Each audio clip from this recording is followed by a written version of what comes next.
World War II, the global conflict.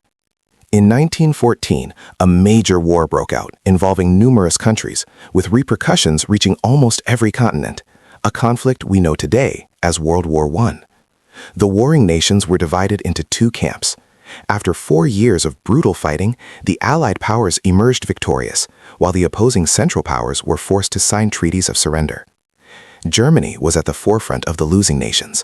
Following the war, the victors held Germany fully responsible for the outbreak of hostilities. It was decided that Germany must be punished and weakened to prevent it from launching future wars.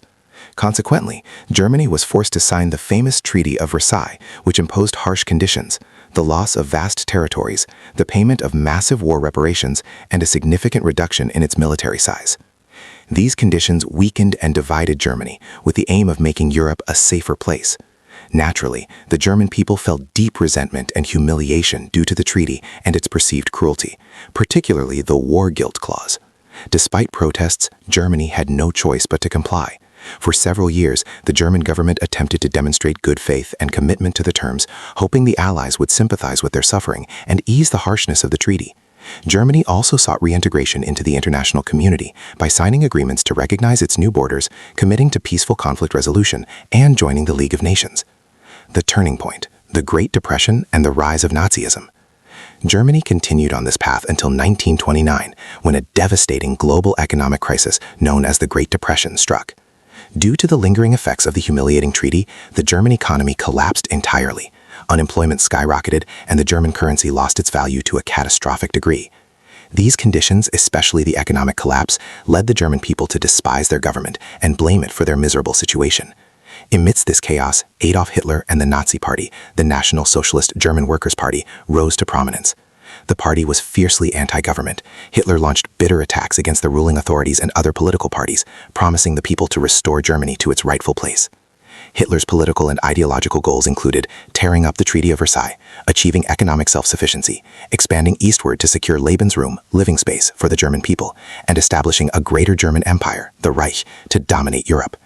The final goal was what set Hitler and his party apart, the pursuit of a racially pure empire. Hitler believed in a superior human race, which he called the Aryan race, considering Germans to be its core. Accordingly, he saw a need to cleanse Germany of races he deemed inferior, such as the Slavs, Poles, Czechs, Slovaks, etc., and most notably, the Jews. He harbored intense hatred toward the Jews and promoted the conspiracy of Judeo-Bolshevism, claiming they were behind communism and the Russian Revolution. The road to war, defiance, and expansion. In 1933, Hitler rose to power, becoming the Chancellor of Germany and subsequently his absolute leader. He immediately began working toward his goals, primarily the destruction of the Treaty of Versailles.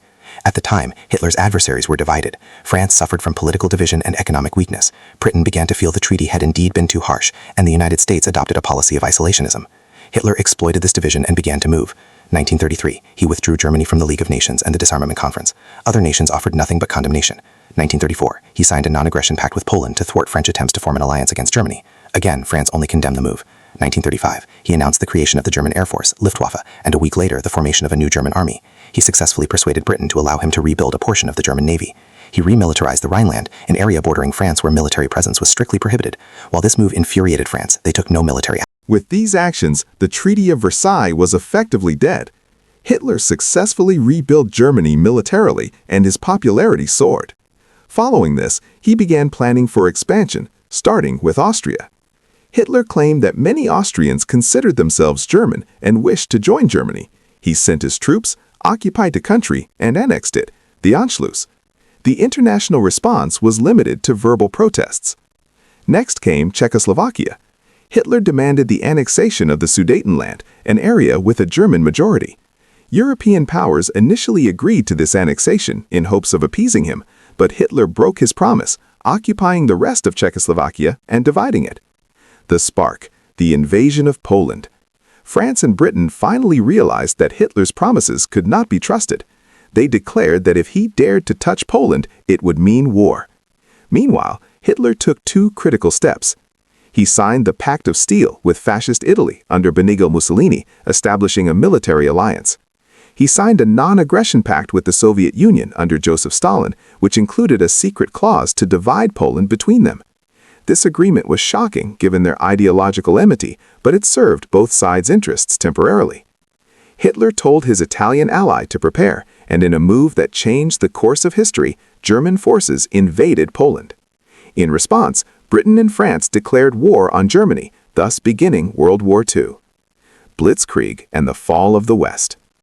The invasion of Poland was swift and overwhelming. The Germans employed a new offensive strategy based on intensive air raids followed by rapid assaults with tanks and armored vehicles to avoid trench warfare and secure quick victories. This strategy became known as Blitzkrieg, Lightning War. Despite Polish resistance, they could not withstand the rapid German onslaught. Germans reached the capital, Warsaw, within a week. Shortly after, the Soviet Union entered Poland from the east per the secret agreement. Poland fell completely and was divided between the two powers, while Britain and France looked on. Stalin then became concerned about German influence and demanded Finland cede part of its territory. When Finland refused, he launched a war and seized parts of the country, also occupying the Baltic states and a portion of Romania. On the other side, Hitler grew wary of Allied plans for Norway and ordered the occupation of Denmark and Norway to secure his northern flank, succeeding quickly despite Allied attempts to intervene. With his northern, eastern, and southern borders secured, only the west remained, France and Britain. The Battle of France and the fall of Paris. All parties prepared for the Great Battle. France possessed one of the world's largest and most powerful armies, supported by British forces. The two sides were nearly equal in manpower and equipment. France relied on the Maginot Line, a series of powerful defensive fortifications on the border with Germany. The Allies expected the Germans to repeat the World War I scenario by attacking through Belgium, so they concentrated their forces there. However, the Germans surprised everyone. While one force attacked through Belgium and the Netherlands, the main and most powerful force smashed through the Ardennes forest, previously thought impassable for tanks, encircling the French and British forces from the rear. The Allied forces were trapped and cut off from supplies. British forces retreated until they were cornered at Dunkirk. For reasons debated by historians, German ground forces halted their advance, relying only on aerial bombardment.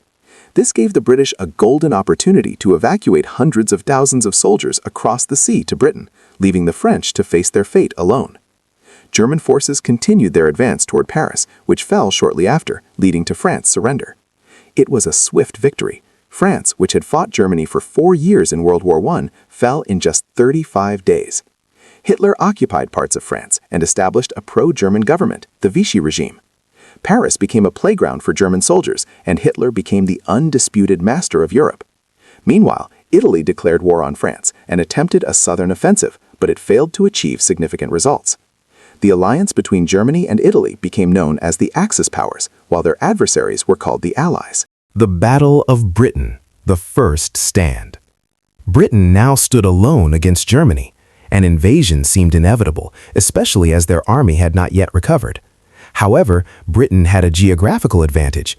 It was an island separated from Europe by the English Channel, and Germany lacked a navy strong enough for a massive seaborne invasion. The Germans decided to attack from the air to achieve air superiority for an invasion. A massive aerial battle began between the German Luftwaffe and the British Royal Air Force, RAF. Germany launched intensive raids, while Hitler attempted to negotiate peace under the cover of bombs. However, Britain showed legendary resilience and successfully repelled the attacks. In response to the bombing of London, Britain bombed Berlin. Hitler realized he could not destroy the RAF and postponed the invasion. This was Britain's first strategic victory, proving that the German military was not invincible. Expansion south and the Desert War. Following the failure to invade Britain, Hitler turned his attention eastward to the Soviet Union. But first, let's look at Italy. Italy had been on the winning side of World War I, but the Allies broke their promises of new territories, causing resentment. From this arose Mussolini, the fascist leader who dreamed of restoring the glory of the Roman Empire. Seeing Hitler's success, he joined the war to claim his share of the spoils. Mussolini targeted North Africa and Greece.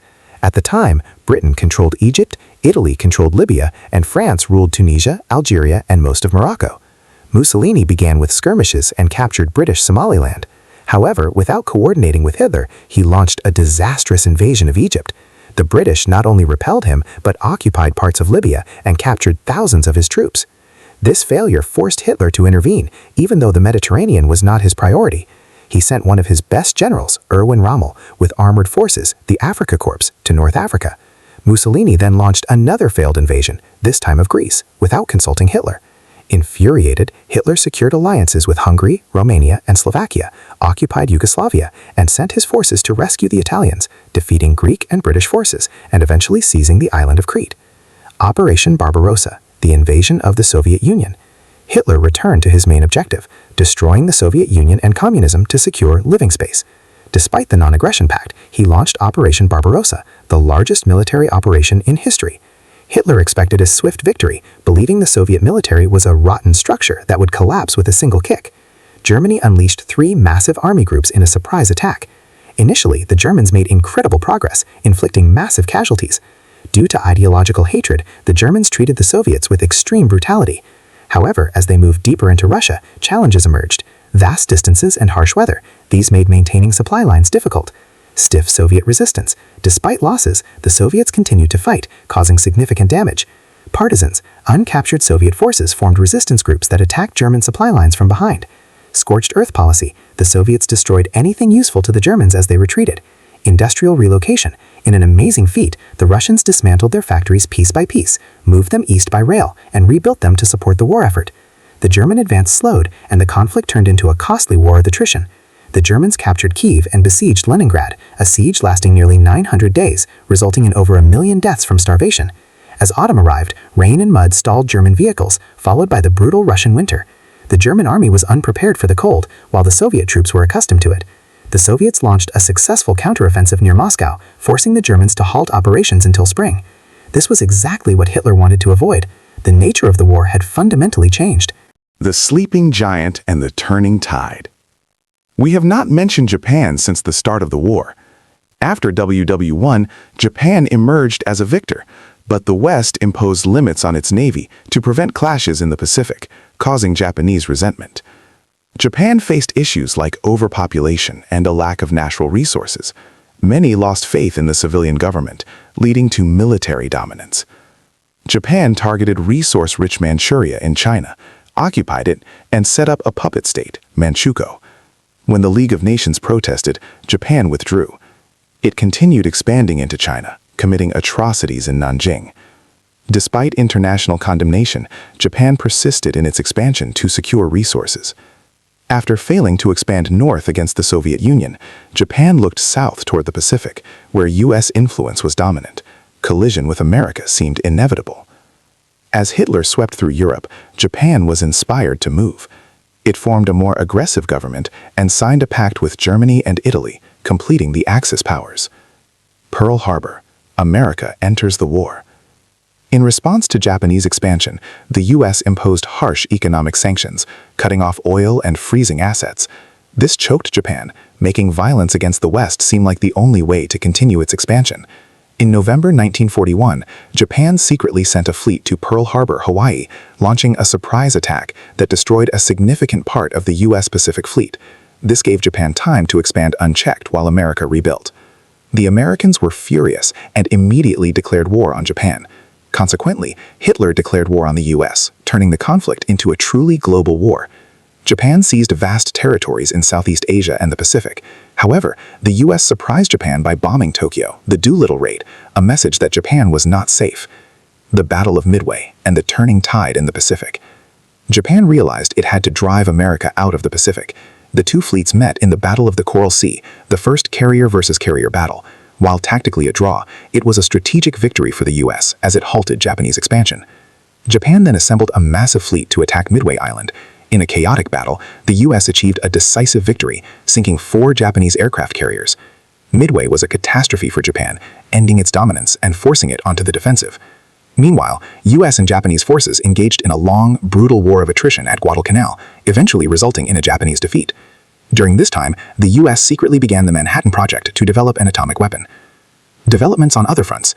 In North Africa, Rommel's forces pushed the British back to the Egyptian border, but the battle reached a stalemate. Despite victories, Hitler refused reinforcements, viewing the theater as secondary. Eventually, after securing supplies, the British defeated the Germans at the Battle of El Alamein, forcing them to retreat to Libya. On the other side, the Soviets, now Allied partners, demanded the opening of a second front in Europe to relieve the pressure on them. While America agreed, Britain objected, citing a lack of readiness, the danger of German U-boats in the English Channel, and fears of another military failure.